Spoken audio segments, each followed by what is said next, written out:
Piku i sezonit turistik ka rritur ndjeshëm fluksin e pushuesve që kërkojnë ndihmë mjekësore në qendrat shëndetësore verore në Shëngjin dhe Tale të Lezhës, që prej një gushtit mbi 150 persona paraqiten çdo 24 orë për të marrë asistencë shëndetësore me numrin më të lartë të rasteve të regjistruara në Shëngjin. Drejtori i njësisë vendore të kujdesit shëndetësor në Lezhë, Elson Frogu, thotë se fluksi është përballuar pa probleme. Vihet të re një rritje e të gjithë pacientëve të cilët kërkojnë shërbim shëndetësor.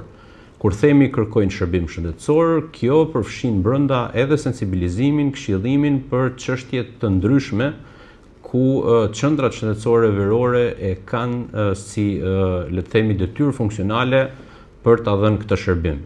Një risi për këtë sezon është edhe aplikimi i tarifave për shërbimet shëndetësore ndaj turistëve të huaj. Risia këtë vit ka qenë vendosja e tarifave për pushuesit e huaj, ku në të dyja nga qendrat shëndetësore verore janë vendosur poset dhe çdo shërbim që jepet për të huajt ka edhe tarifat e veta specifike për secilin shërbim që ato marrin. Qendrat shëndetësore verore në Shëngjin dhe Tale do të vijojnë punën deri në përfundim të sezonit turistik, duke garantuar asistencën e nevojshme për pushuesit që kanë zgjedhur Bregdetin e Lezhës.